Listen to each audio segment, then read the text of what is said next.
할렐루야. 오늘 우리 하나님의 거룩한 말씀은 원래 출애굽기 28장 1절에서부터 43절 전체를 봐야 되는데요. 너무 요절이 많아서 여러분들과 출애굽기 28장 1절에서 14절만 우리가 함께 교독했습니다.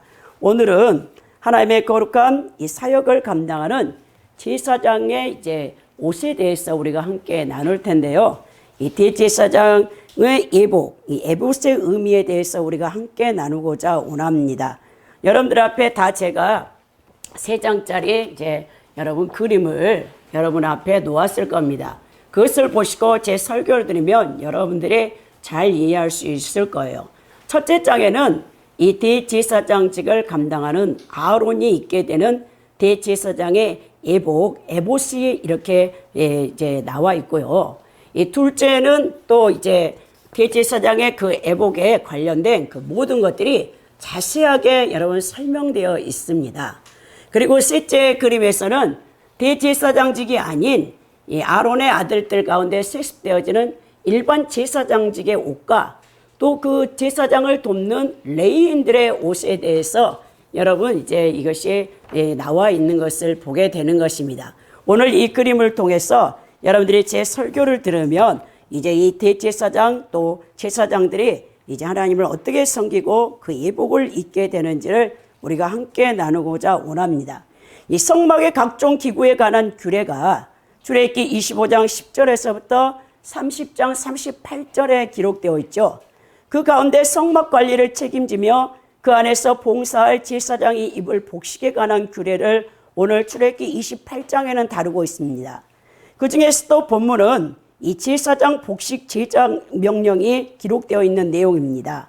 제사장들은 성막 제도에 있어서 없어서는 안 될 매우 중요한 사역을 감당하는 사람들이었습니다. 그래서 하나님께서는 성막에서 중요한 일을 담당할 그들에게 일반 이스라엘 백성들로부터 구별될 이 특별한 옷을 지어 입히시기를 원하셨던 것을 보게 됩니다. 오늘 이처럼 제사장 복식 제장 명령을 기록하고 있는 본문이 우리에게 주는 오늘날의 영적 교훈이 무엇인가를 우리가 함께 나누고자 원합니다. 오늘은 성막의 모든 일들을 맡아서 하나님과 백성들을 섬겼던 제사장이 입었던 에봇에 대하여 우리 함께 나눠보고자 원합니다. 첫째, 제사장의 에봇인데요. 출애굽기 28장 1절에서 5절에 기록되어 있는 내용입니다. 제사장은 어떤 역할을 하냐? 하나님과 죄인 사이에 다리를 놓는 역할을 하는 것이 바로 제사장의 임무입니다.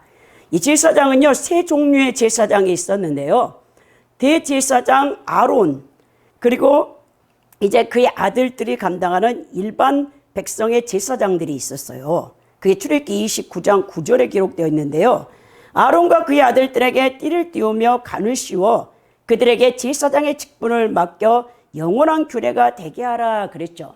제사장직은 이 아론의 아들들로부터 세습되어져 있습니다. 다른 지파들이 제사장 직분을 감당할 수 없는 것이죠.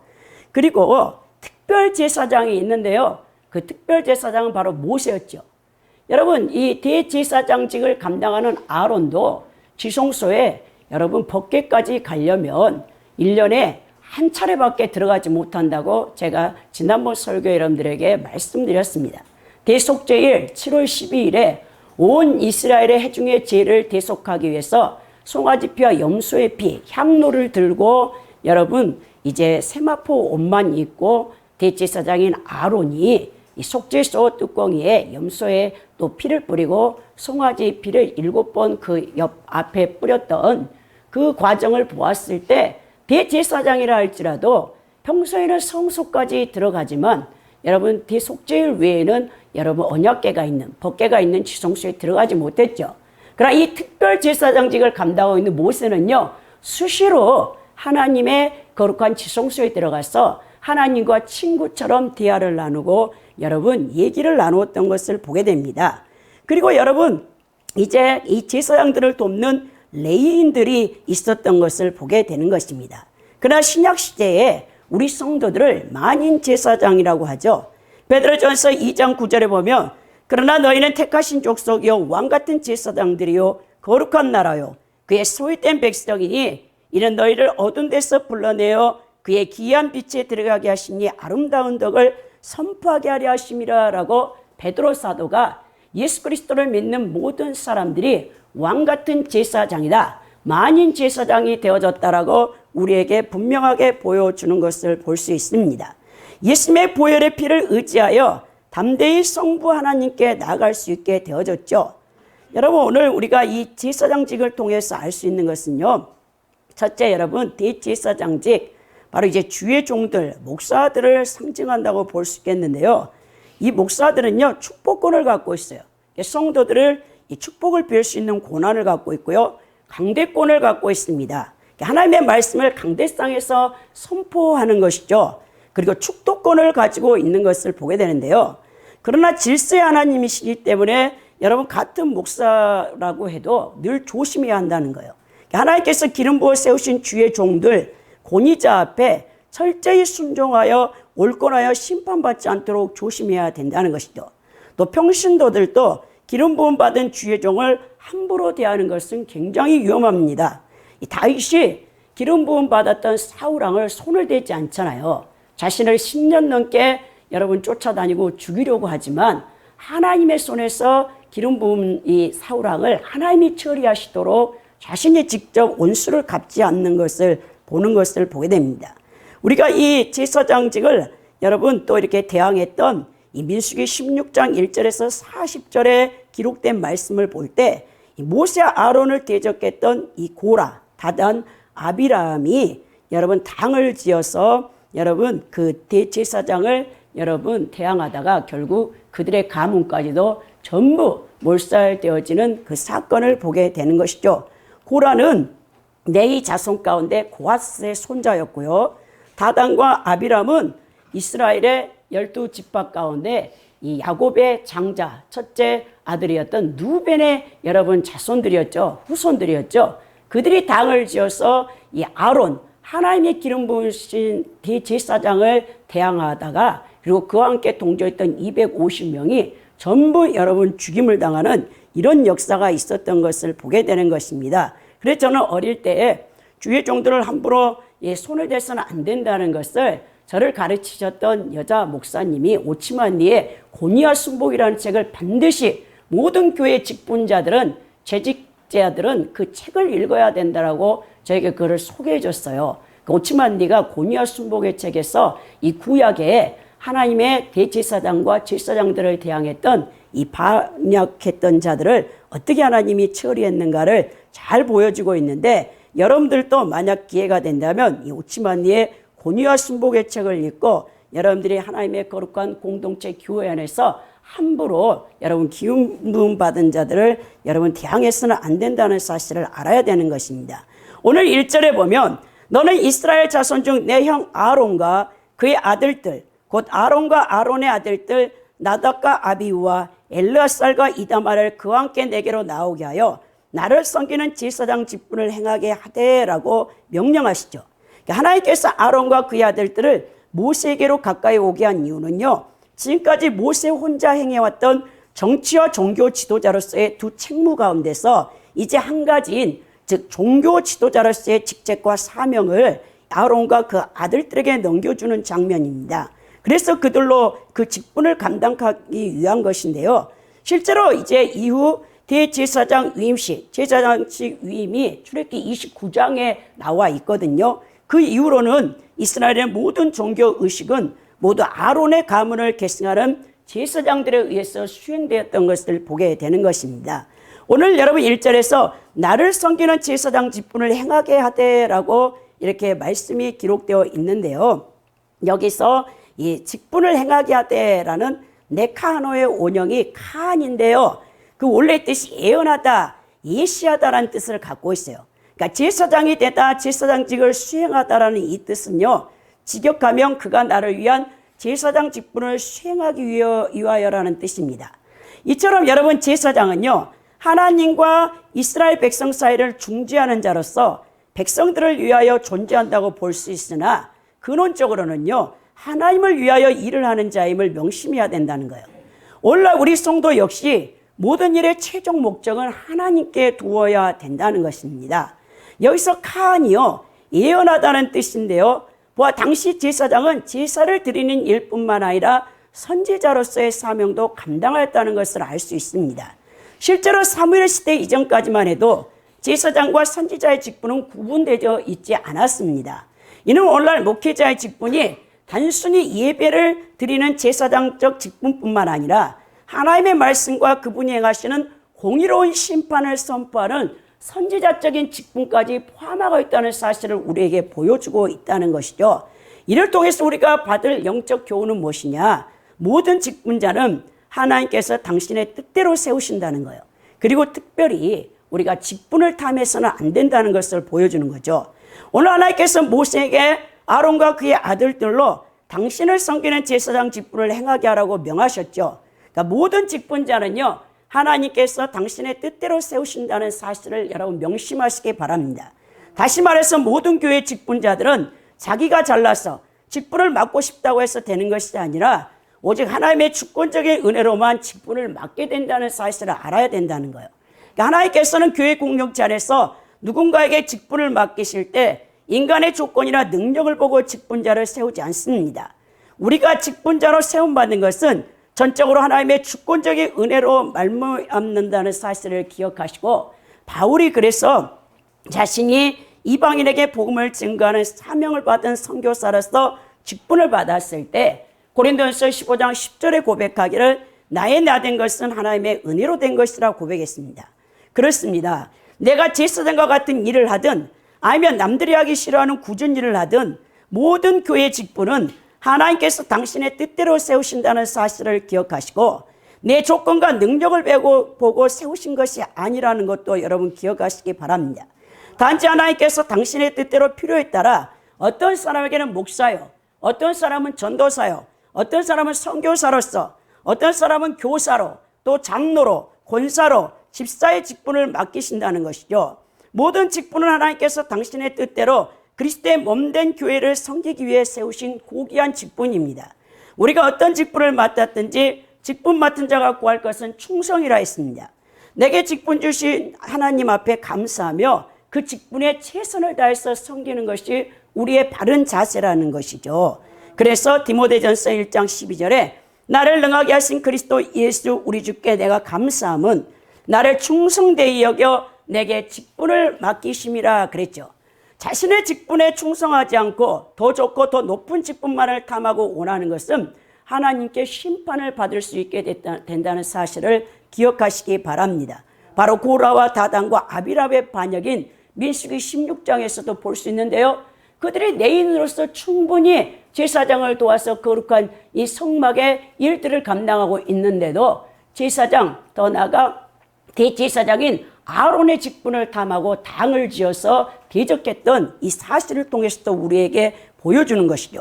직분을 남용하거나 직분에 충성되지 않을 때 결국 그리스도 심판대 앞에 심판을 받게 된다는 것이죠.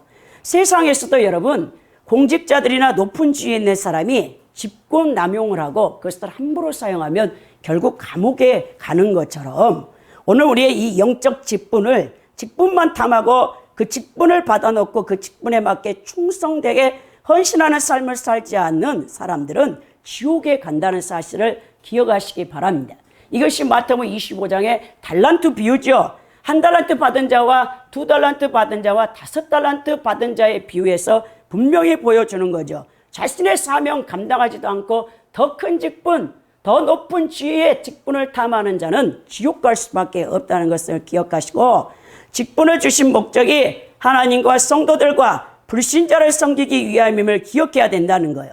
하나님께서 우리에게 직분을 주신 목적은 그 직분을 통해서 더러운 이익을 추구하기 위함이 아닙니다.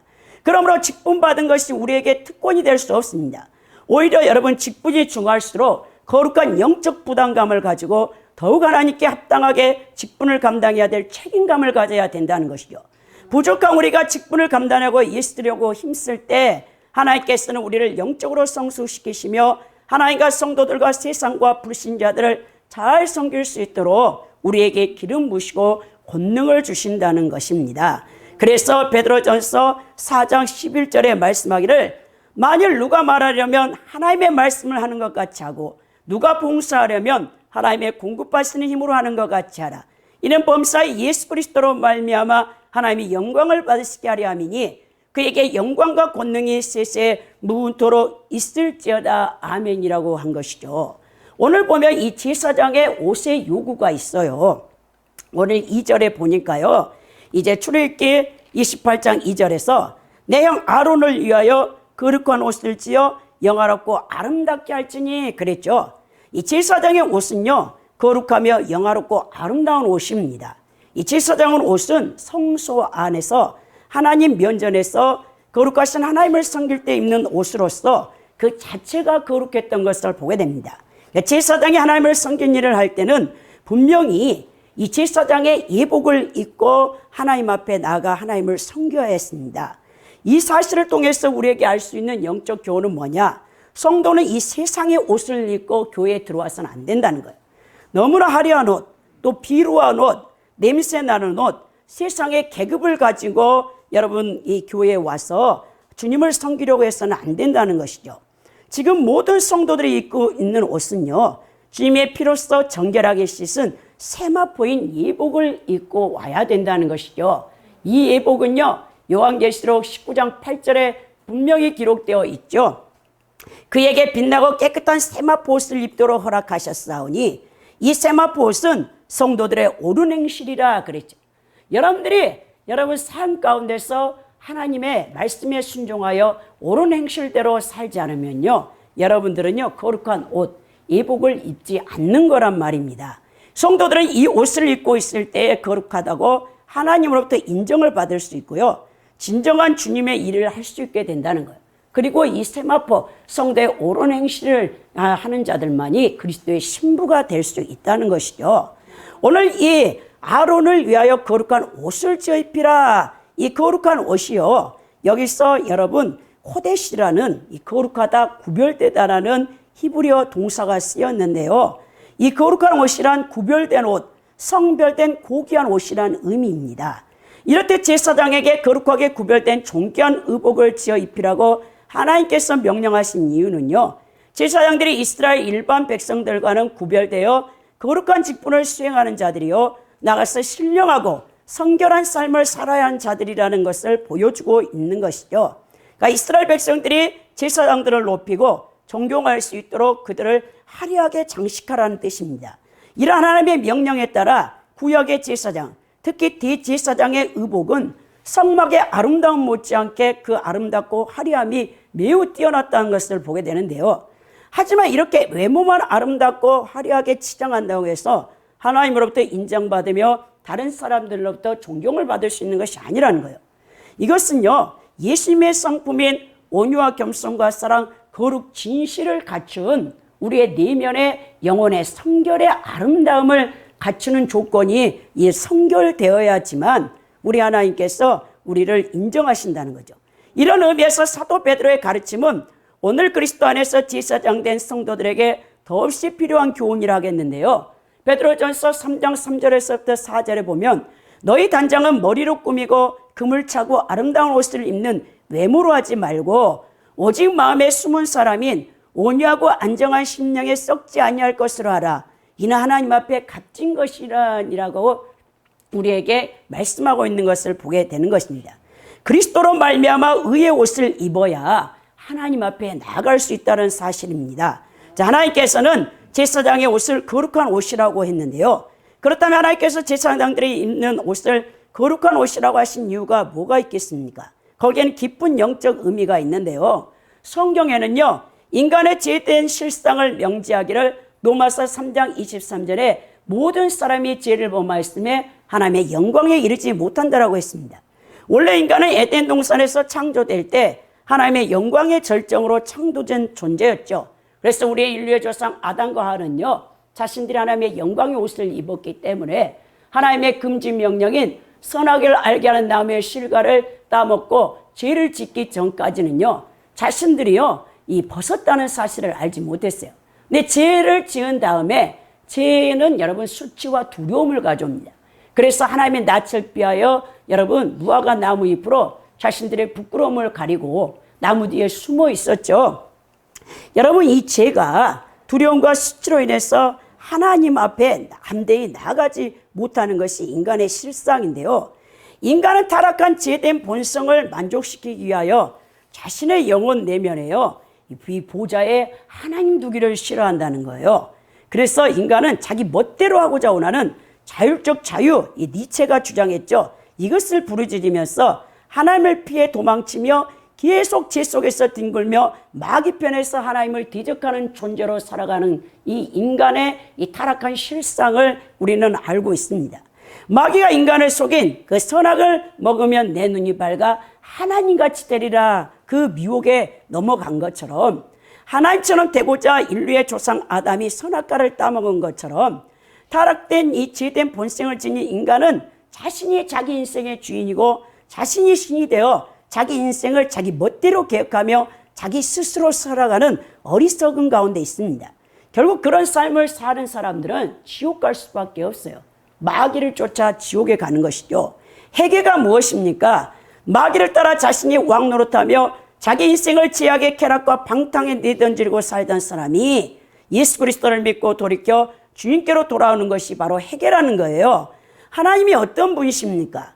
하나님 우리 죄인이 감히 가까이 할 수 없을 만큼 밝은 빛에 거하시며 완전한 거룩함에 거하시는 분이시죠.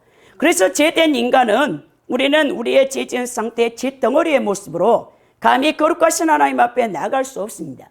그런데도 구약의 제사장들은 하나님의 특별한 은혜 가운데 제사장의 에봇을 입고 하나님께 나아갈 수 있는 은총을 받은 자들이죠. 오늘 모든 인간이 원죄 아래서 자범죄를 범하며 죽을 수밖에 없는 존재였지만 이 대제사장의 옷, 곧 거룩한 옷, 거룩하게 한 옷을 입고 하나님의 임재처소인 성소에 들어가 이스라엘 온 회중의 죄를 대속하기 위해 집전했던 사역을 생각해 볼 때 제사장의 의복은 거룩하게 하는 표와 같다는 것이죠. 구약시대의 제사장들이 거룩하신 하나님 앞에 나가기 위해서 이 거룩한 옷을 입어 그들의 죄를 가리워했듯이 오늘 하나님 앞에서 영적 제사장으로 부름받은 우리 성도들은 하나님께 나아가기 위해서 우리의 죄를 가리울 거룩한 옷, 곧 의의 옷이 필요하다는 것이죠. 그렇다면 그의 의의 옷이 무엇입니까? 바로 죄인을 위해 대신 죽으사 보혈을 흘려주신 예수 그리스도를 가리키고 있는 것이죠. 우리는 예수 그리스도를 믿음으로 말미암아 그리스도의 옷을 입게 되는 것입니다. 갈라디아 3장 26절 27절에 보면 너희가 다 믿음으로 말미암아 그리스도 예수 안에서 하나님의 아들이 되었으니 누구든지 그리스도와 합하여 세례를 받은 자는 그리스도로 옷 입는 것이니라 그랬죠. 예수님을 영접하고 세례를 받을 때 그리스도로 옷 입게 됩니다. 이런 물세례가 아니고요, 성령 세례를 받을 때요, 그때 여러분 칭의가 이루어지죠. 이 구원의 속옷을 입게 되는데요, 계속 영적 투쟁을 통하여 성도들의 옳은 행실을 통해 실제적인 성화 과정을 통해 의의 겉옷, 공의의 옷을 입게 되는 것이죠. 이게 바로 세마포의 성도들의 옳은 행실이라는 거죠. 그래서 우리는 예수 그리스도의 혼인잔치일 때 이 정결과 거룩으로 단장된 그리스도의 신부가 되어져야 되는 것이죠. 이것을 이사야 61장 10절에 이사야가 선포하는데요, 내가 여호와로 말미암아 크게 기뻐하며 내 영혼이 나의 하나님으로 말미암아 즐거워하리니 이는 그가 구원의 옷을 내게 입히시고 공의의 겉옷을 내게 더하심이 신랑이 사모를 쓰며 신부가 자기 보석으로 단장한 것 같게 하셨음이라 라고 우리에게 보여주는 것이죠. 우리는 그리스도의 의의 옷을 입지 아니하고는 결단코 하나님 앞에 나갈 수 없습니다. 우리가 혼인잔치의 예복 비유에 대해서도 여기 말씀이 나와 있죠. 마태오 22장 11절 13절에 어떤 왕이 자신의 아들 왕자의 혼인잔치에 여러분 사람을 초청하죠. 근데 어떤 사람은 논을 사서 또 소를 또 사가지고 또 시집가고 장가가서 올 수 없다죠. 그러니까는 여러분 신하들에게 그러면 들로 산으로 가서 강청하여 사람을 데리고 오라고 하죠. 그때 여러분 그 임금님의 아들의 혼인잔치에 어떤 사람이 왔는데 거기에 예복을 입지 않고 온 한 사람이 있었죠. 사실 고대에서 왕이 잔치를 초청할 때는요, 반드시 왕이 예복을 보냅니다. 왕이 보낸 예복을 입고 오지 않는 사람은 그 왕의 잔치에 올 수 없어요. 근데 이 혼인잔치에 예복을 입지 않고 온 사람에게 오늘 마태복음 22장 11절 13절에 뭐라고 합니까? 너는 어찌하여 친구여 그랬죠. 친구여 어찌하여 예복을 입지 않고 여기 들어왔냐 하니 그가 아무 말도 못하거늘 임금이 사람들에게 말하되 그 손발을 묶어 바깥 어두운 데 내던져라. 거기서 슬피 울며 이를 갈게 되리라 했던 그 장면을 보게 된다는 것이죠. 혼인잔치에 비해서 예복을 입지 아니한 자가 결박되어 바깥 어두운 곳에 던져지는 사실을 기억할 때 우리가 그리스도로 말미암은 의의 옷을 입지 아니하고 거룩하신 하나님 앞에 나갈 때는 오히려 저주와 심판을 면치 못한다는 거예요. 그러므로 성도 여러분, 의의 겉옷을 준비하십시오. 그것만이 우리의 살 길입니다. 우리는 그리스도로 구원의 속옷을 입고 영적 투쟁을 통해 실제적인 의의 겉옷, 성도들의 옳은 행실을 통해서 예수 그리스도께서 거룩한 자로 인정받을 수 있고 거룩하신 하나님 앞으로 담대히 나아갈 수 있어야 된다는 것이죠. 칭의의 반쪽짜리 신앙의 모습을 가지고 재림하실 거룩한 예수 그리스도 앞에 나아가 어린 양의 혼인잔치의 신부로 나갈 수 없다는 사실을 기억하시고 칭의와 성화의 온전한 거룩의 모습을 잘 갖추어진 신부의 예복을 준비해야 한다는 것이죠. 여러분, 제사장에게는 이 예복이 필수 불가결한 옷입니다. 이것이 출애굽기 28장 43절에 기록되어 있는데요. 아론과 그의 아들들이 회막에 들어갈 때 제단에 가까이 하여 거룩한 곳에서 섬길 때 그것들을 입어야 죄를 짊어진 채 죽지 아니하리니 그와 그의 후손이 영원히 지킬 규례니라 그랬죠. 제사장들이 성막에 들어가 성소 안에서 하나님을 섬길 때 이 거룩한 예복을 입지 않고는 들어와서 섬기면 죽음을 면치 못한다라고 말씀하고 있습니다. 그렇다면 제사장의 에봇에 대한 구조를 우리가 살펴봐야 되겠죠. 오늘 보니까 여러분 거기에 고이, 반포 속옷, 청색 겉옷, 에봇, 견대, 흉패, 허리띠, 금패로 되어 있어요. 그것이 이제 출애굽기 28장 여러분 그 후반부 이 14절부터 이제 넘어가면 그 쭉 이제 제사장의 에봇의 구조의 옷을 말하고 있습니다. 가장 먼저 제사장이 입게 되는 옷은요, 고이예요, 고이. 예, 출애굽기 28장 42절에 기록되는데요. 고이는 뭐냐? 속바지입니다, 속바지. 고이는 맨 먼저 입는 옷입니다. 그러니까 허리부터 넓적 다리를 가리는 팬티 형태에 해당하는 속옷이죠. 속살이 절대 보여서는 안 된다는 것이 이것은 수치입니다. 제사장들은 세마포 속옷을 입었죠. 이 속옷은 사람의 가장 수치스러운 부분을 가리는 것입니다. 인간에게 있어서 가장 수치스러운 것이 뭐냐? 바로 죄라는 거예요, 죄. 그러니까 죄를 지으면 사람이 수치스러워하죠. 사람 앞에서는 수치스러워하면서 왜 하나님 앞에서는 여러분들이 두렵게 여기지 않습니까? 여러분들을 지옥에 여러분들의 영혼을 천국으로 아니면 지옥으로 넣을 수 있는 분은 성삼일체 하나뿐인데 이 세상에서 여러분 자기의 명예가 더럽혀지거나 죄를 지어가지고 다른 사람들한테 불명예를 얻을까 봐 그 죄를 감추려고 가진 온갖 수단을 다 쓰는 것을 보게 되는데 여러분 인간에게 수치스러운 건 아무것도 아니에요.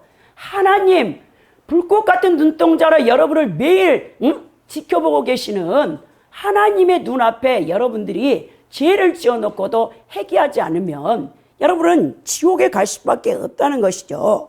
그래서 여러분 하나님 앞에 가장 수치스러운 것은 죄입니다. 인간의 가장 수치스러운 것을 가리는 것은 예수 그리스도의 보혈의 피밖에 없다는 사실을 깨닫기 바랍니다. 그리스도의 보혈로서 깨끗하게 씻은 의의 옷은 바로 우리의 옳은 행실이라고 제가 말씀드렸죠. 두 번째로 제사장이 그 속바지 위에 입는 옷은 반포 속옷이에요.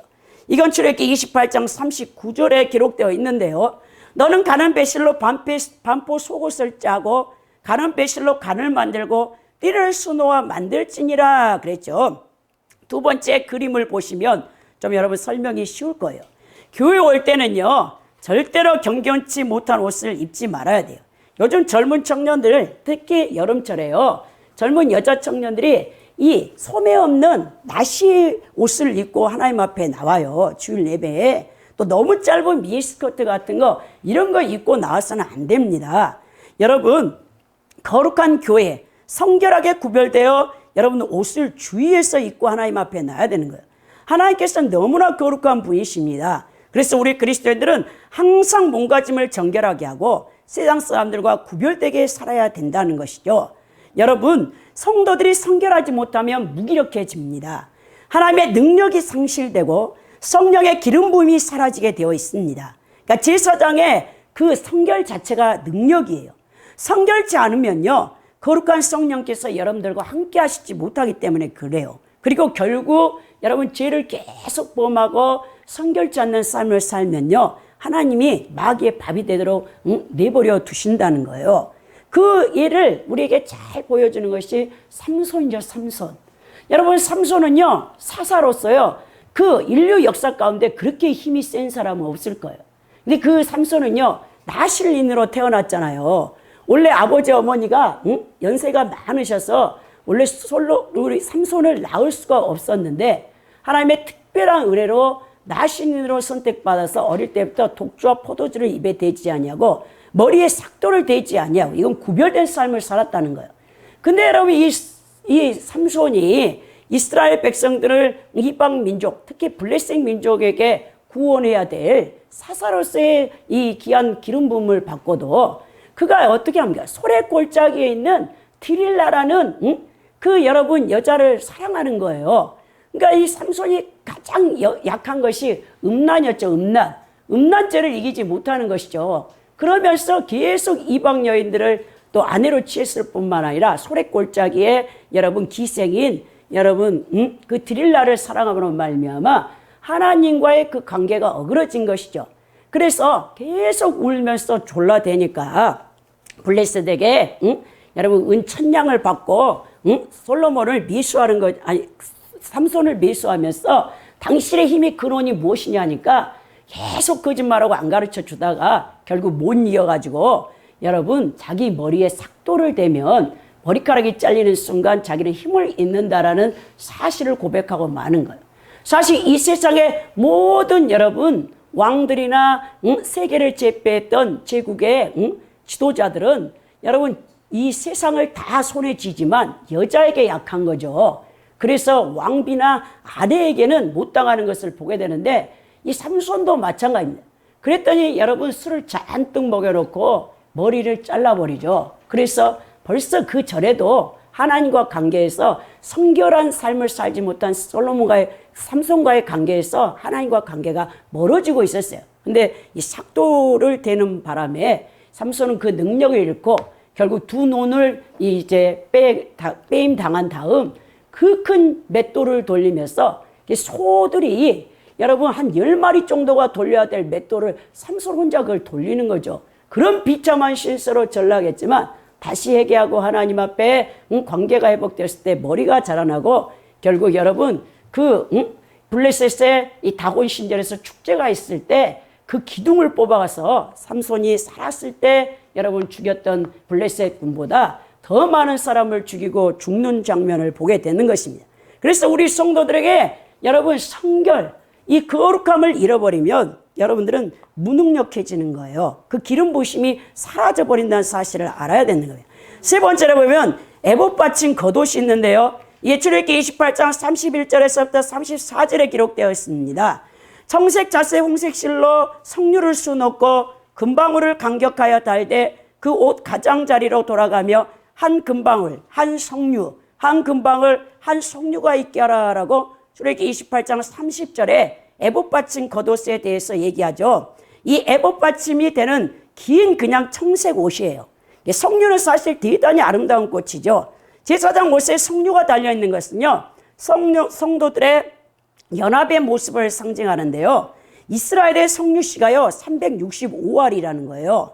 이것은 성령 충만, 말씀으로 열매 맺는 삶을 의미합니다. 성소에 들어갈 때 에봇 받침 겉옷을 입고 들어가지만 대제사장의 대속죄일에 이스라엘 온 회중의 죄를 대속할 때 이 법궤 뚜껑인 속죄소 위에 염소의 피를 부을 때 이 지성소에 들어갈 때는 이 에봇 받침 겉옷을 벗고 세마포 옷만 입고 들어가는 것을 보게 됩니다. 지성소에 들어가는 데서 금방울 소리가 나면 안 된다는 거죠. 지성소에서 대제사장의 죽은 적은 한 번도 없다는 것이죠. 대제사장의 주님을 섬기는 일이 얼마나 두렵고 떨림이 있어야 하는가를 우리에게 보여주는데요. 바로 하나님의 일꾼으로 부름받은 목사나 또 전도사, 또 장로, 권사, 집사 등 직분 맡은 자들은 성결하고 거룩한 삶을 통해 하나님과 사람을 섬기는 일을 해야 한다는 것을 보여줍니다. 네 번째는 에봇인데요. 출애굽기 28장 6절에 기록되어 있죠. 대제사장이 입는 특별한 제복으로서 맨 위에 입는 앞뒤로 늘어져 걸친 옷으로 가장 화려한 옷이죠. 금실, 청색, 자색, 홍색실과 가늘게 꼰 배실로 공교 있지 않은 옷인데요. 가장 화려한 옷으로서 그리스도의 영화로움을 표시하고 있습니다. 이 대제사장 직분이 가장 귀하고 아름다운 직분임을 보여주는데요. 두 견대, 어깨 바지와 가슴 부분과 등 부분으로 연결되어 있어요. 그리고 허리띠를 묶어서 이 에봇을 고정한 것을 보게 됩니다. 금색은요, 하나님의 영광으로 충만한 그리스도를 상징하고요. 청색은 생명 대신 그리스도를 상징하며, 자색은 왕 대신 그리스도를 상징하고, 홍색은 십자가에서 고난당하신 그리스도를 상징하며, 가는 배실은 이게 흰실이거든요. 죄 없으신 그리스도, 바로 그리스도의 인성을 표현하고 있습니다. 자, 6절에 보면 그들이 금실과 청색, 자색, 홍색 실과 가늘게 꼰 배실로 에봇에 정교하게 붙여 짤지니라고 했거든요. 이 에봇이 히브리어 단어로 하에포드인데요. 하에포드의 원형이 에포드입니다. 이 에포드는 입다라는 말에서 유래하여 문자적으로는 의복이라는 뜻을 갖고 있어요. 대제사장이 겉옷 위에 입었던 옷으로 소매가 없고 앞부분은 무릎까지 내려오며 앞부분과 뒷부분은 어깨 위에 이 견대와 허리띠로서 연결되어 있는 조끼 모양의 옷이었습니다. 이러한 에봇은 금실과 청색, 자색, 홍색 실과 가늘게 꼰 배실로 공교히 짜서 만든 찬란한 것이었는데요. 대제사장은 이 에봇 위에 가슴 부위에 흉패를 내었습니다. 대제사장은 이처럼 찬란한 에봇을 입어야만 하나님 앞에 나아갈 수 있었죠. 이는 영화로우신 모습으로 하나님 앞에서 지금도 성도들의 이 중재 사역을 감당하고 계시는 대제사장 대신 그리스도를 예표하고 있는 것이죠. 다섯 번째는 견대인데요. 여기서는 개정 개혁 성경에서는 어깨바지, 전에 개혁 성경에서는 견대로 되어 있어요. 이게 출애굽기 28장 9절에서 12절인데요. 에봇에는 이 두 견대가 있어요. 이 견대 위에 이스라엘 아들들의 이름이 새겨진 호마노 두 개의 보석이 달려 있습니다. 금태에 물려갖고 에봇을 붙여야 하는데요. 이는 그리스도께서도 지금 이 순간에도 당신의 신성한 능력으로 당신의 백성들을 붙들고 계심을 말해주고 있죠. 그러니까 우리의 이름을 호마노에 도장을 새긴 같이 새긴다는 것은 우리 성도들 한 사람 한 사람이 하나님 앞에서 보석같이 귀한 존재이고 결코 우리를 잊지 않으신다는 것을 보여주는 거예요. 이게 이사야 49장 16절에 기록되어 있거든요. 두 보석을 어깨바디에 붙이는 것은 예수 그리스도께서 당신의 백성의 삶을 책임지시고 보호하시겠다는 의미입니다. 그러니까 견대는 실제로 에봇 양쪽 어깨 위쪽에 위치해 있는 것이죠. 10절에 보니까 그들의 나이대로 6 이름을 한 보석에 나머지 6 이름은 다른 보석에 새기라 했죠. 그들의 나이대로란 뜻은 가문 계보라는 이 톨레다의 이 복수로 그들 계보를 따라서란 뜻입니다. 그러니까 에봇 견대에 물린 두 개의 호마노 위에는 이스라엘 12지파의 이 조상의 이름이 출생순을 따라서 새겨져 있음을 알 수 있는데요. 요세푸스 전승에 의하면 오른쪽 여러분 호마노에는 야곱의 장자로부터 6번째 아들의 이름 누벤, 시므온, 네이, 유다, 스불론, 이사갈이 새겨져 있고요. 왼쪽 호마노에는 야곱의 7번째부터 12번째 아들까지의 이름인 단과 gad과 아셀 그리고 납달리, 요셉, 베냐민의 이름이 새겨져 있는 거예요. 이처럼 하나님께서는 에봇의 양쪽 어깨 위에 있는 호마노 보석에 이스라엘 12지파 이름을 새기게 하셨는데요. 그 이유는요. 대제사장이 하나님 앞에 제사드리러 나올 때마다 그의 어깨 위에 새겨진 이스라엘 12지파 이름을 보시고 제사장 된 사람만이 아닌 이스라엘 백성 모두가 나오는 것으로 간주하시기 위함이었다는 사실입니다. 여기 이 교훈을 통해서 우리가 깨닫는 것은 우리가 예수님을 의지해서 나아갈 때 하나님은 우리의 이름을 다 기억해 주신다는 사실을 기억해야 된다는 것.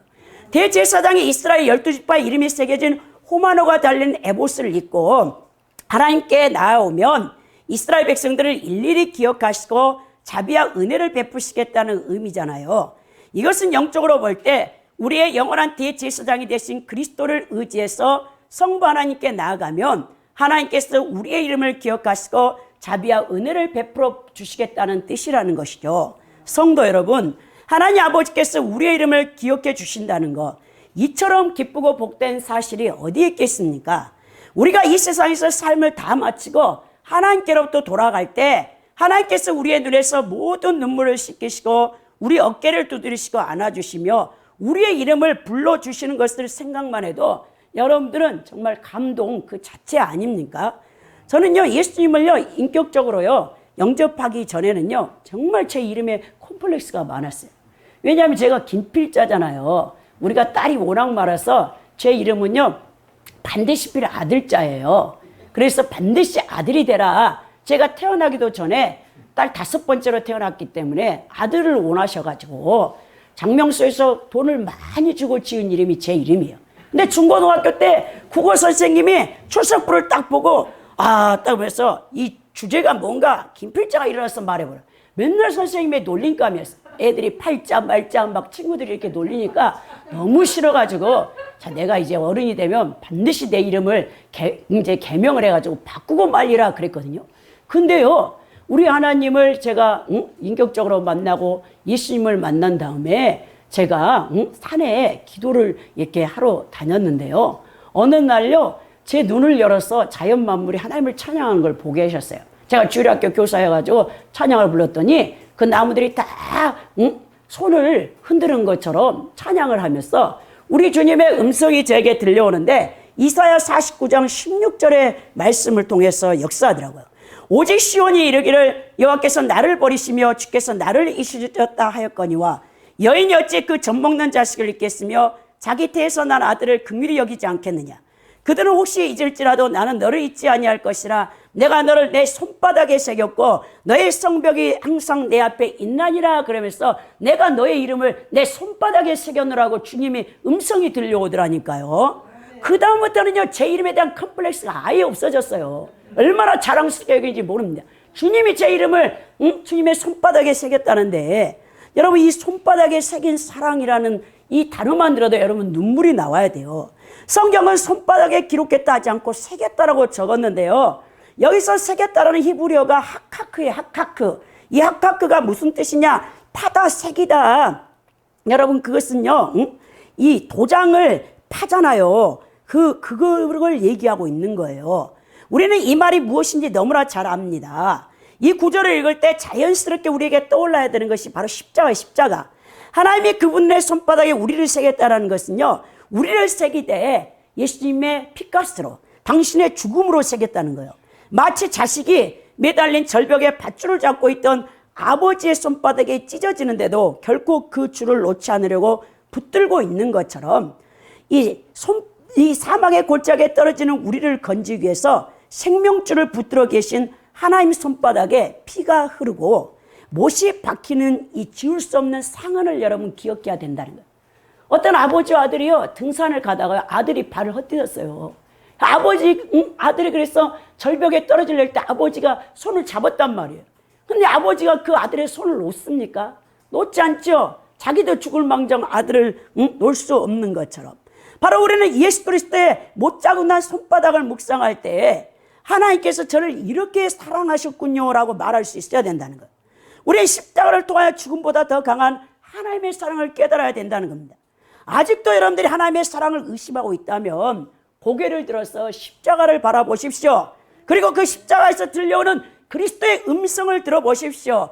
내가 너를 위하여 죽음으로써 나의 사랑을 확증하였노라. 그 음성을 들어야 됩니다. 예수 그리스도를 의지하는 손을 결코 여러분들은 놓아서는 안 된다는 거예요. 예수 그리스도를 믿고 의지하여 하나님 아버지 앞에 나가는 길에 어려움이나 시련이 있다고 해도 결단코 여러분들의 믿음을 포기하지 마십시오.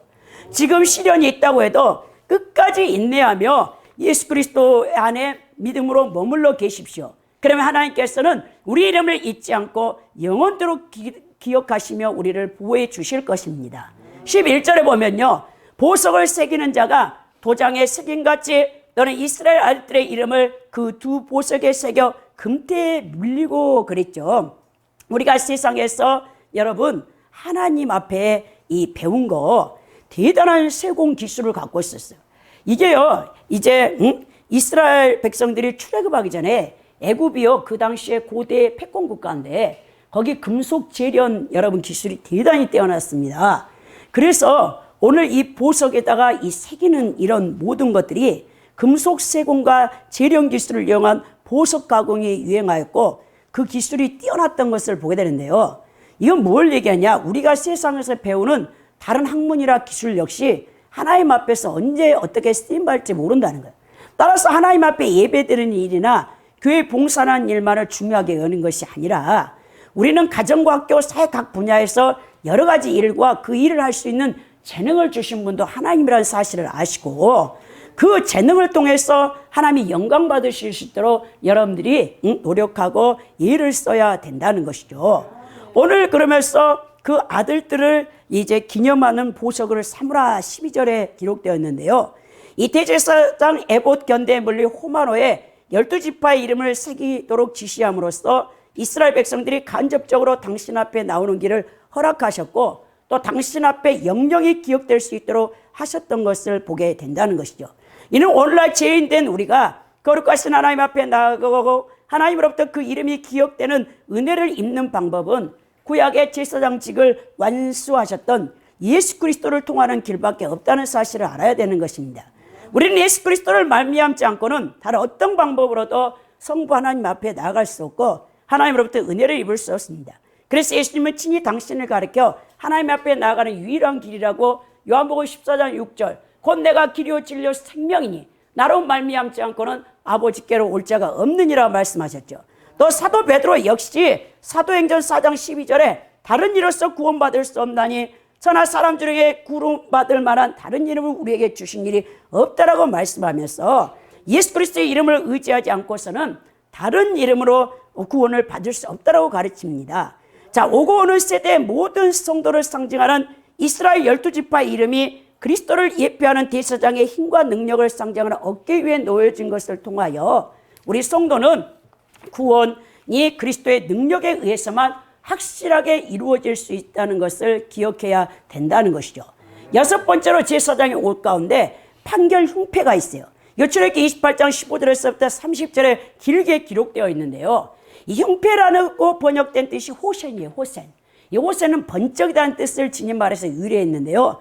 이는 흉패에 12개의 보석이 물려 있어 매우 화려하고 빛났기 때문에 붙여진 이름입니다.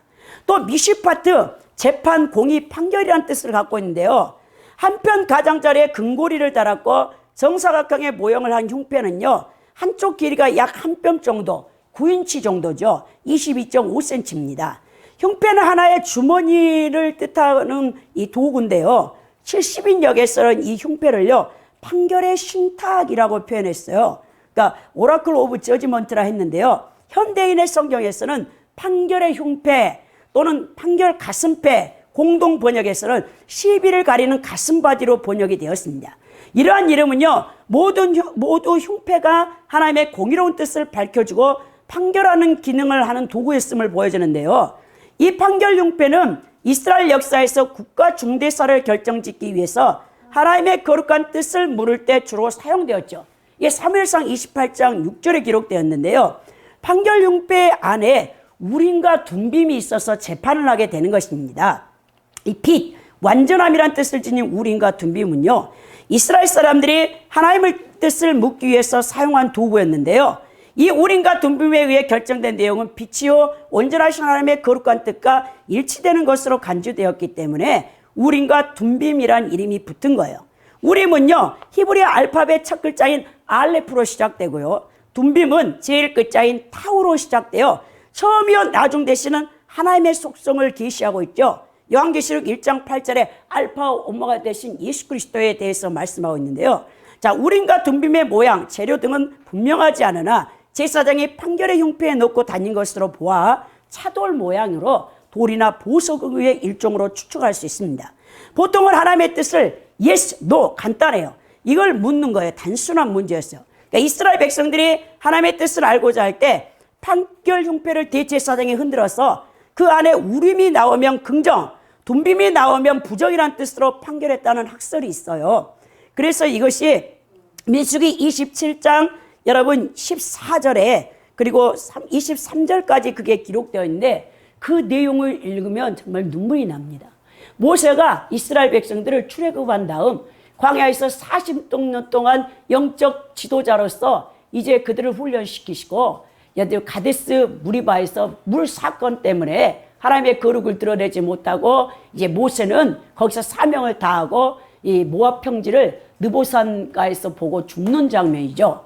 그러면서 모세가 뭐라면 자기가 이제 죽은 다음 출애굽하 1.5세대와 2세대들을 데리고 요단강을 건너가서 가나안의 7족속과 싸워서 하나님이 언약하신 아브라함에게 약속하신 그 가나안 땅을 이제 성취해야 되는데 그 일을 감당할 이제 지도자를 놓고 이 모세가 기도하는데 이렇게 말하는 거예요. 우리 하나님이 신강야 가데스 무리바 이 물 사건 내 명령을 거역하고 그 물가에서 내 거룩함을 그들의 목전에 나타내지 아니하므로 너는 그곳에 들어갈 수 없느니라 그렇게 말할 때 모세가 이런 말합니다. 여호와 모든 육체의 생명의 하나님이시여 오나건대 한 사람을 이 회중 위에 세워서 그로 그들 앞에 출입하며 그들을 인도하여 출입하게 하사 여호와의 회중이 목자 없는 양같이 되지 않게 하옵소서.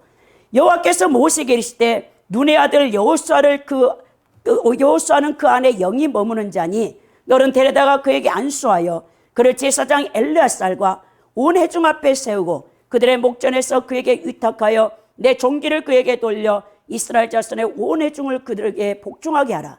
그는 제사장 엘리야살 앞에 설 것이요 엘리야살은 그를 위하여 우림의 판결로서 여호와 앞에 물을 것이며 그와 온 이스라엘 자손 곧 온 회중은 엘리야살 말을 따라 나가며 들어올 것이니라 그랬죠.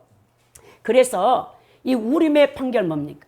모세의 뒤를 이어서 영적 지도자가 여호수아를 세우라 했을 때 바로 아론도 죽었잖아요. 그래서 아론의 아들 가운데 엘리야살이 대제사장이 됐는데 이 대제사장의 엘리야살의 판결 흉패 우림과 둠빔을 이제 하나님의 뜻을 분명히 물어서 온 회중을 불러다가 모세 너를 이을 사람이 여호수아라는 것을 보여주라 그러죠. 그래서 엘리야살이 판결 흉패를 딱 흔들 때 여러분 우림이 나오는 거예요. 하나님이 이제 인정한다는 거죠. 그때 모든 이스라엘의 회중이 이제 여호수아 앞에 복종하는 사실을 보게 될 때 이 우림과 둠빔에 여러분 판결 흉패를 통해서 했던 것을 보게 됩니다.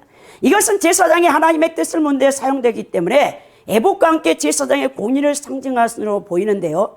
우림과 둠빔은 초기 왕정시대까지 그 사용이 기록되었으며 다윗 이후 선지자들이 하나님의 말씀을 전달하면서부터 우림과 둠빔으로 하나님의 뜻을 묻지 않게 되는 것을 보게 됩니다. 반드시 여러분 이 우림과 둠빔으로 이 판결을 할 때 생명을 살리는 쪽으로 판결을 해야 되고 사랑으로 판결을 해야 된다는 거예요. 이것은 그리스도는 완전한 빛이셨고 완전한 심판자시며 완전한 분리자라는 것을 우리에게 보여주는데요.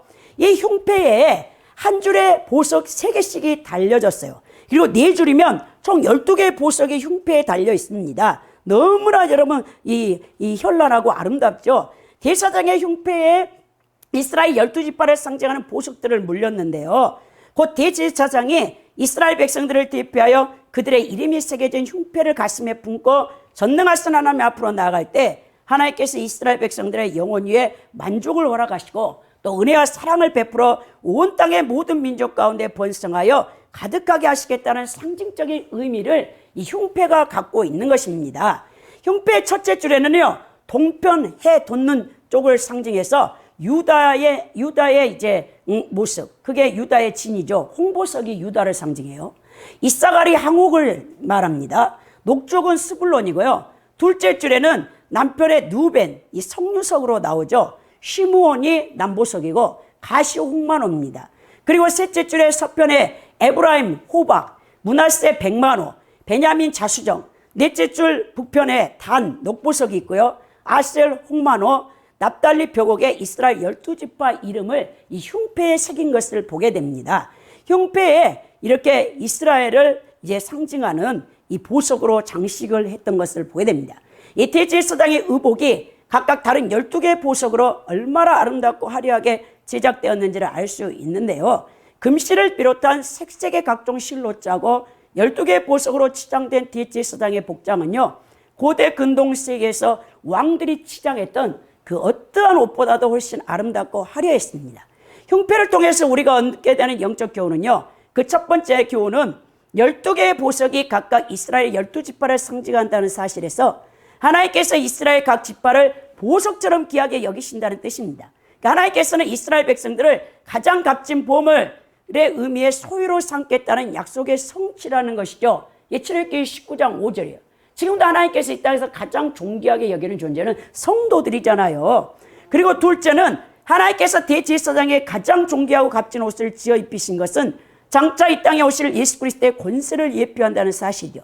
성경에서 옷은요, 입는 신분을 가리켜요. 그 옷을 입으면 신분을 알 수 있어요. 따라서 이는 장차 대제사장직을 완성하기 위하여 이 땅에 오시는 예수 그리스도가 세상의 어떤 자보다 더 높은 권세를 가지게 될 것을 예표하죠. 이게 요한계시록 3장 5절에 기록된 거 아닙니까?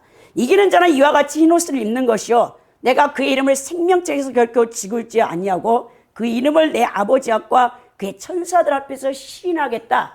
예수 그리스도의 권세 앞에 여러분 모든 피조물이 복종하게 되는 것을 보게 됩니다. 이처럼 오늘날 영적 이스라엘 백성이 우리 성도들은요, 이미 하나님께 보물과 같이 값진 소유로 인정받는 자들이며 더 나아가 예수 그리스도의 대속의 은혜로 말미암아 하나님 앞에 제사장이 된 존귀한 존재인 것을 깨달아야 된다는 거예요. 우리가 이런 놀라운 은혜를 입고 존귀한 자들이 되었음을 깨닫는다면 스스로를 파멸시켜버리는 죄와 악에서 구별되어져서 하나님 뜻 앞에 합당하고 존귀한 영예로운 삶을 살아야 될 것이 마땅하다는 것이죠. 7번째, 여러분, 이 제사장이 입는 옷 가운데 이 관이 있어요. 관. 출애굽기 28장 36절에서 38절에 기록되어 있는데요. 머리 뭡니까? 공의를 상징하죠. 우리 몸에서 이 머리는 공의를 상징하고 있습니다. 모든 몸을 다스리죠. 공의는 어디서 나오냐? 성결에서 나온다는 거예요. 그래서 여러분 출애굽기 28장 36절에 보면 또 36절에 너는 또 순금으로 패를 만들어 도장을 새기는 법으로 그 위에 새기되 여호와께 성결이라고 그랬죠. 그러니까 성도는 항상 하나님 백성으로 성결한 삶을 살아야 된다는 뜻입니다. 8번째가 띠의 띠. 에봇을 이제 묶는, 위에 묶는 띠가 있죠. 이것은 섬김의 본을 보이신 그리스도를 상징합니다. 마가복음 10장 45절에서 인자가 온 것은 성금을 받으려 함이 아니요 도리어 섬기려 하고 자기 목숨을 많은 사람의 대속물로 주려 함이라 그랬고요. 요한복음 13장 14절 15절에 내가 또 주와 선생이 되어 너희 발을 씻었으니 너희도 서로 발을 씻어주는 것이 옳으니라. 내가 너에게 행한 것 같이 너희도 행하게 하려 하여 본을 보였느라 그랬죠. 에봇과 같은 재료로 띠를 만드는데 섬김과 봉사자가 갖춰야 될 자세를 이 띠가 보여줍니다. 언제든지 주님의 명령이 떨어지면 성도들은 순종을 해야 하는 것이죠. 요한 웨슬리가 이런 말을 자주 했어요. 주의 종은 항상 이사할 준비, 설교할 준비, 죽을 준비를 하라. 그리고 이 땅에서 나그네된 인생을 살다가 영원한 본향, 천국을 가야 한다라고 했다는 거예요. 오늘 여러분 자신들을 생각해 보시죠. 내가 주의 종이라면 죽을 준비가 되어 있는가? 이사할 준비가 되어 있는가? 설교할 준비가 되어 있는가? 하나님이 언제든지 부르면 나는 이 땅을 떠나 본향 천국에 갈 준비가 되어 있는가? 여러분들의 신앙을 점검하시기 바랍니다. 성도들 역시도 세상 어떤 모든 욕망을 십자가에 못 박고 오직 주의 영광을 위해서만 살아가야 한다는 거예요. 우리의 영원한 대제사장 되신 예수 그리스도께서 감사와 영광을 돌리는 우리 그리스도인들이 되어야 된다는 것입니다. 여러분, 이 대제사장의 에봇과 다르게 일반 제사장의 복식이 세 번째 그림에 여러분들에게 나눠줬는데요. 일반 제사장의 복식은 특별히 새로운 것이 없이 대제사장의 복식 중에서 여타 부분은 모두 생략하고요. 속옷과 띠와 갓만 착용했어요. 한편 성막에서 수종드는 내인의 경우도 일반 제사장의 복식에 준하되 더욱 단순 소박한 옷을 입었던 것을 보게 됩니다. 이 같은 복식상의 차이는요. 이 뒤에 보면 나와요. 그 세 번째 뒤에도 있습니다. 이 복식 이 차이는 당연히 대제사장, 일반 제사장, 내인들이 성막 제사를 수행함에 있어서 갖는 서열상의 지위 및 그 임무의 중요도의 차이를 반영하고 있는데요. 대제사장 및 제사장들의 복식의 세부 요소를 여러분들이 더 알고자 원하면 출애굽기 28장을 그 출애굽기 39장 1절에서 33절을 여러분 참고해 보시기 바랍니다. 이 대제사장의 옷과 제사장의 옷을 짓는데 지혜로운 자들, 그 성령 충만한 기능공들을 통해서 하나님과 이스라엘 백성들을 섬기는 제사장의 옷을 만들라고 오늘 3절에 말씀하고 있죠. 너는 마음에 지혜 있는 모든 자, 곧 내가 지혜로운 영으로 채운 자들에게 말하여 아론의 옷을 지어 그를 거룩하게 하여 내게 제사장 직분을 행하게 하라 그랬습니다. 이 마음에 지혜 있는 모든 자라는 뜻은요, 총명하다, 능숙한, 숙련대인이라는 뜻입니다. 당시 히브리인들에는 신체 가운데 지혜가요 머리에 있다라고 생각하지 않았어요. 그들은 이 마음에 있다 했어요. 가슴에 있다라고 생각했기 때문에 여기서 머리에 지혜 있는 이란 뜻을 표현했습니다. 지혜는요, 히브리어 단어로 하캄인데요. 단순히 지식적으로 총명한 것뿐만 아니라 기술이 뛰어나고 숙련된 상태를 말하고 있는 것입니다. 이처럼 성막이나 제사장의 의복을 만드는 데는 뛰어난 기술이 요구되어졌는데요. 이는 나아가 하나님께 봉사하기 위해서는 성실과 열심히에 뛰어난 재간과 기술도 요구된다는 사실을 우리에게 보여준다는 거예요. 그래서 오늘날에도 마찬가지죠. 즉 교회, 직장 등에서 하나님 맡겨주신 일을 할 때는 그 일에 열심히 연구하고 최선을 다해 능력을 갖추려는 노력 또한 반드시 필요하다는 것을 우리에게 말씀하고 있습니다. 그러니까 지혜로운 하나님의 영으로 채워진 자가 하나님 일에 쓰임받게 되어져 있어요. 그러니까 하나님께서는 모세에게 대제사장이 입어야 될 거룩한 옷을 영화롭고 아름답게 만들라라고 지시하면서 그러면서 성령 충만한 자, 이 기술과 재능이 뛰어난 자를 택하라고 했어요. 성막의 모든 기물과 대제사장의 옷을 만든 사람이 누굽니까? 여러분, 부살렐과 오홀리압이죠.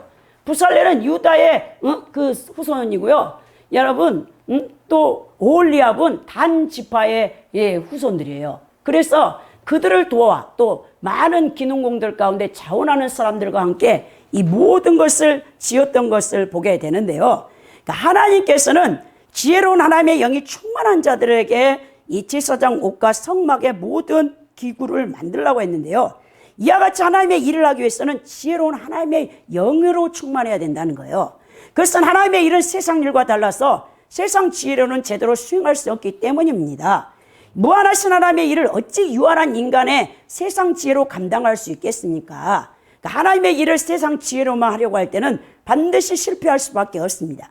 그러한 이유로 초대교회 당시에 집사들을 세울 때 성령과 지혜가 충만한 자를 택하여 세우라고 사도행전 6장 3절에 말씀하고 있죠. 그러니까 참으로 하나님의 일을 하기 위해서는 세상 지혜보다는 성령으로 말미암는 하늘의 지혜가 우선적으로 있어야 된다는 것을 우리에게 보여준다는 거예요. 우리가 하나님의 영 곧 성령으로 지혜로워지기만 하면 우리 하나님의 일을 능수능란하게 감당해낼 수 있습니다. 그런 사람은 세상 지식과 지혜가 좀 부족해도 오히려 세상적인 지식과 지혜 있는 자들을 부끄럽게 할 수도 있어요. 이는요, 이 교회 안에서도 마찬가지죠.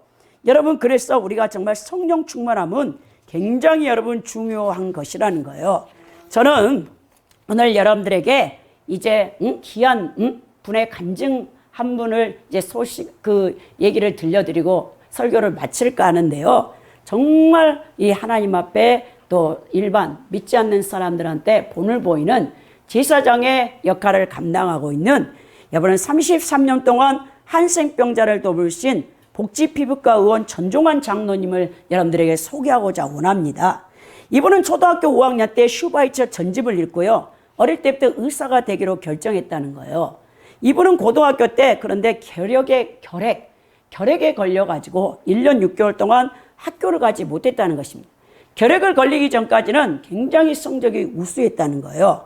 그래서 그 당시에 의대에 들어가려면 지금도 마찬가지 영어, 수학, 여러분 국어를 뛰어나게 해야 되는데 이제 여러분 1년 6개월을 학교를 가지 못하고 집에서 요양하다 보니까 수학이 이제 많이 떨어지게 된 거예요. 근데 놀랍게도 이 친구 하나 가운데 수학의 천재가 있었나 봐요. 그 친구가 20문제를 딱 이 시험, 대학 입시 시험 의대 가는데 거기 20문제를 예상 문제를 뽑아줬는데 거기에서 전부 다 나와가지고 의대에 합격을 했다는 거예요. 피부과 의사가 되어졌는데요. 근데 이분의 고민이 뭐냐? 이분은 4대째 믿음의 신실한 집안에서 태어나서 어릴 때부터 할머니의 이 성경 이야기를 듣고 자랐다는 거예요. 근데 이분이 중고등학교 시절 그리고 대학 이제 여러분 인턴 또 레지던트 인턴이 돼서 의대에서 이제 공부를 하는 동안에 이 하나님의 기적에 대해서 믿지를 못하겠다는 거예요. 다른 부분은 다 믿어지는데 예수님께서 죽은 자를 살리고 각색 병든 자를 고친 사건이 받아들이지 않았다는 거예요. 그래가지고 굉장히 힘들고 방황하다가 대학교 1학년, 2학년 때 내면에서 계속 갈등하다가 어느 날 하나님 제가 잠시 주님을 떠나겠습니다 하고 말하고는 주님을 떠났다는 거예요. 의대 본과 4학년이 되니까 다시 결핵이 도져서 사는 게 무의미하고 죽고 싶은 생각이 들었다는 거예요. 그러면서 제가 하나님을 안 믿으려고 한 것이 아니라 하나님을 잘 믿으려고 했는데 그 기적이 안 믿어집니다. 다시 주님께 그래서 돌아가자라는 마음을 먹었다는 거예요. 그때 레지던트 인턴 때라서 마음만 주님께 돌아갈 것을 결단했지 365일 환자들을 돌보며 잠잘 시간도 없어서 교회는 나가지 못했다는 거예요. 그러니까 어느 날 피부과 이제 조직 검사를 하는데 그 환자가 하필이면 B형 간염에 걸려 있는 환자의 이 피부과 조직을 혈액을 검사하는 가운데 그 바늘로 자신이 찔린 거예요. 그러면서 여러분 급성 이제 B형 간염에 걸린 겁니다. 간 수치가 정상적인 간이 0에서 40이 수치가 돼야 되는데 4천까지 올라가 가지고 눈 색깔 자체가 여러분 다 이 파란 눈, 녹색 눈으로 변해버립니다. 그러니까 간이 녹아버린다는 거예요. 4천 정도 되면. 그게 이제 죽게 생겨가지고 밥은커녕 물 한 모금도 못 마시고 입원해서 링거를 맞다가 야 그때 죽음이 눈앞에 오더라는 거예요. 여기서 더 악화되면 내가 정말 죽는구나 생각이 들고 생사의 갈림길에서 이제 그동안 자신이 의사가 되어서 추구하려고 했던 돈, 명예, 건강이 아무것도 아니라는 게 느껴졌다는 거예요. 딱 한 가지. 내가 죽고 난 후에 천국과 지옥이 있다는데 과연 내가 죽으면 천국 갈 수 있을까? 그게 딱 들어오더라는 거예요. 내가 지금까지 하나님 말씀을 못 믿고 불순종하며 뒤집고 살았는데 이대로 죽으면 100% 지옥 가는구나. 그 생각이 들었다는 거예요. 그래서 이번 중에 신약 성경을 읽기 시작했다는 거예요. 마음에 느껴지기를 갑자기 어느 날 신약 성경을 계속 읽는데 마음에 유리잔 같더라는 거예요. 마음이. 그 유리잔 밑에 구멍이 뚫려가지고 물이 술술술 빠져나가더니 새로운 물로 채워주는 느낌, 이상한 그 경험을 하게 됐다는 거예요. 그리고 한 달 입원 후에 이제 집에 가서 요양을 하는데 그때 창세기 1장 2절을 읽었는데 하나님의 신이 수면을 운행하시니라라는 구절에서 하나님의 신이 자신의 마음에 확 들어와 운행하시는 느낌이 확 들더라는 것입니다. 그러면서 하나님께서 말씀 한마디로 이 세상의 모든 만물을 창조했는데 왜 하나님의 홍해를 못 가르고 왜 예수님이 죽은 자를 못 살릴까? 그게 딱 느껴지더니 내가 왜 13년 동안 하나님의 기적을 못 믿었는가? 머리로 따진 것이 교만이었고 이 생사의 갈림길에서 교만이 벗겨지고 마음이 겸손해지니까 가난해지니까 이제서 하나님의 은혜가 들어오더라는 겁니다. 하나님께서 은혜를 주고 싶어도 마음이 교만하면요 하나님 은혜를 절대 체험하지 못한다라고 이 장로님이 고백하더라고요. 창세기를 읽으면서 막 가슴이 뜨거워지는데 계속 뜨거운 막 불이 막 타오르는데 10번이나 막 회개하고 눈물을 펑펑 쏟는데 갑자기 여러분 간 쪽으로 강력한 성령의 치유의 불이 들어오면서 그 자리에서 그 B형 간염을 깨끗하게 치유하셨다는 거예요. 그래서 이제 병원에서 가져온 약을 다 버리고 이제 하나님을 그때부터 제대로 믿기 시작했다는 거예요. 이제 의대를 졸업하고 배치를 받게 되는데 도립병원 아니면 보건소 한센병원으로 이제 배치를 받는데 배치 받기 하루 전에 하나님 나 도립병원으로 배치해 주세요. 그 기도를 했다는 거예요. 인턴 할 때 내 몸이 약하니까 피부과에 남게 해주면 한센병을 피부과에서 가려고 치료하니까 내가 한센인들에게 도움을 주겠습니다라고 서운한 적이 있었는데 그래서 이제 몸도 약하고 하니까 피부과를 선택했는데 그때 자기가 도립병원에 배치해달라고 기도하는데 토시 하나 안 들리고 인턴 때 했던 기도가 귀에 싹 들려오더라는 거예요. 그러니까 아니에요 막 하나님 앞에 부인하는 거죠. 협회는 안 가고 도립병원으로 보내달라니까요. 막 하나님과 40분 동안 신랑을 하다가 너무 지쳐가지고 잠이 들었다는 거예요. 그러면서 잠들기 전에 하나님 마음대로 하십시오 라고 했더니 이제 한센병들을 관리하는 협회로 배치되어서 강원도 쪽에 온주에 가서 3년 동안을 근무했다. 처음 만났던 한센 환자가 손이 다 썩어갖고 왔는데 이걸 만져가지고 진단을 해야 되는데 처음에는요 손을 댈 수가 없다는 거예요. 다 썩어갖고 막 진물이 나는데 왜냐 자기가 결핵도 걸리고 원래 몸이 약한데 이 한센 나병균에 여러분 감염되면 큰일 나잖아요. 그래가지고 만져야 하는데 막 겁을 냈는데 할 수 없이 만졌다는 거야.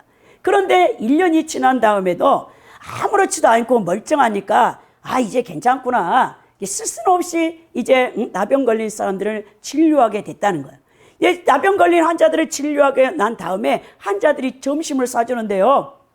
같이 막 숟가락 넣고 찌개를 먹어야 되고 손을 악수하고 커피 마신 그 잔으로 다시 의사 선생님한테 이 전정환 장로님한테 마시라고 주는데 근데요 하나님이 마음에 평화를 주니까 아무렇지도 않게 그거를 먹고 마셨다는 거예요. 회개한 후에 나만이 아니라 모든 사람들이 복음을 듣고 천국 갔으면 좋겠다는 생각을 하고 말라이 선교사로 지원해서 갔다가 거기 말라이는요 원래 피부과 의사가 필요 없고 산부인과 의사랑 외과 의사가 와야 되는데 아니 그 선교사님이 괜찮다고 해갖고 4개월 됐는데 전혀 필요가 없으니까 다시 컴백해서 한국에 왔다는 거예요. 그랬더니 막 선교 보낸 곳에서 이제 뒷말이 나오고 그러니까 막 하나님 앞에 따졌다는 거예요. 하나님 왜 제가 말라이에 5년 동안 선교 계획하고 갔는데 4개월 만에 돌아와서 사람들에게 요거도 먹고 선교비 지원받은 거 다 토해내라고 하는데 왜 이렇게 하셨습니까? 하는데 하나님이 한마디도 말씀 안 하셨다는 거예요. 근데 지금 생각해보면 너무 몸이 약한데 아프리카에 계속 있었으면 일찍 죽지 않았는가. 그래서 하나님께서 나를 이렇게 다시 한국에 컴백을 해가지고 이 피부과 개업을 해서 사실은 돈을 많이 벌어 나 환자를 돕겠다 했는데 하나님 뭘 하시냐? 필요 없어. 나 돈 필요 없어. 내가 직접 한센병자를 치료하고 돌봐라 하셨다는 거예요. 그래가지고 한센병자를 이제 이 돌보기 시작해가지고 33년을 한센병자들에게 소록도나 또 그 예전에는 너무나 우리나라 나병 환자들이 오해를 받고 막 그렇게 했는데 그들을 돌봤다는 것입니다. 그리고 어느 날 50대 여자분이 남편과 벌벌 떨고 왔다는 거예요. 왜 그 여자분의 가족들은 누가 한센병 걸릴 사람이 없는데 보니까 손에 나병이 걸려갖고 오니까 막 울면서 두려워하지 말라고. 이건 다 고칠 수 있다고 해가지고 계속해서 그 여자분의 환자를 돌봐줬더니 어느 날 남편이 금메달 목걸이 순 24K 그 몇 돈 되는지 모른대요. 장로님이 이따 말해.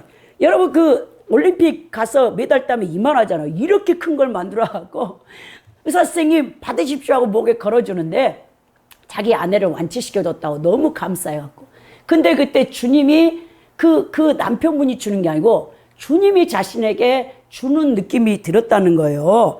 왜냐하면 주께서 뭘 하냐? 내가 나 환자들을 처음에는 싫다고 했지만 여기 나병천에 남아서 환자들 돌보는 것이 너무 고맙다라고 하나님이 위로의 선물을 그 금메달을 걸어주는 느낌이 들었다는 것입니다.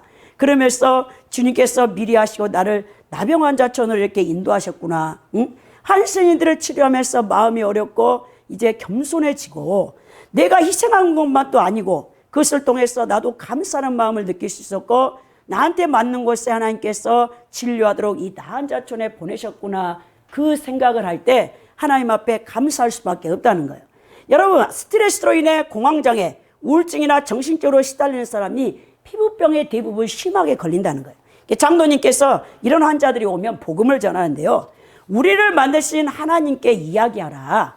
하나님을 모르지만 아버지한테 말한 것처럼 스트레스를 다 말하라. 성경을 읽어라. 성경을 읽으면 나에게 생명을 주고 병을 치료해 주니까 믿어보라고 이렇게 권면하시고 본인이 나으려면 본인이 하나님을 직접 의지하고 믿으라고 전도하고 계신다는 것입니다. 2년 전에 94된 할머니 권사님이 피부암에 걸려갖고 우리나라 내노란 대학병원에 다 갔는데 고칠 수 없다고 하니까 인터넷을 조회해가지고 이 전정환 장로님을 찾아왔다는 거예요. 그래서 딱 보니까 암이라는 것을 한눈에 알게 돼요. 그래서 권사님, 할머니 권사님, 이거 암인데요. 제가 고칠 수 없는데요. 근데 원장님이 좀 봐주세요. 막 며느리가 목사님인데 모시고 왔더라는 거예요. 그 시어머니를. 근데 6개월 만에 놀랍게도 그 암 피부병이 깨끗이 고침을 받았다는 거예요. 그러면서 이 장로님이 뭐라냐. 권사님께서 이 피부암이 낫고자 하는 믿음 때문에 하나님께서 치료해 주신 것 같지만 이 피부암이 낫고 안 낫고가 중요한 것이 아닙니다. 문제는요, 천국 가는 것이 중요합니다라고 말씀했다는 거예요. 그래서 장로님이 일생 살아온 그 말씀을 히브리서 11장 믿음장으로 결론을 내시는데요. 아브라함과 이삭이 이 땅에서 잘 살았지만 여기가 전부가 아니었다는 것을 기억해야 된다는 거예요. 천국이 있다는 것을 늘 소망하면서 살았던 이 믿음의 선진들인데요. 우리가 비록 이 땅에서 발을 딛고 사니까 이 땅에서 최선을 다하는 삶을 살되 이 땅에 마음을 뺏기지 말고 천국의 소망을 두면서 살아야 된다는 것입니다. 하나님께서는 장로님처럼 곳곳에 복음의 제사장으로 어려운 사람들을 돌보며 하나님의 빛과 소명과를 감당하는 수많은 진실한 믿음의 성도들이 여러분 있다는 사실을 기억해야 된다는 거예요. 결론적으로 지금 우리는 여러분 제사장, 그것도 왕 같은 제사장으로 부름을 받았다는 거예요. 바울 사도가 로마서 15장 16절에 이렇게 고백했죠.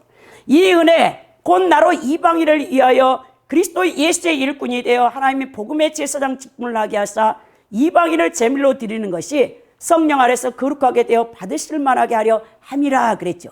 왕 같은 제사장으로 부름받은 신약 성도들이 세상을 향하여 선포할 일이 무엇입니까?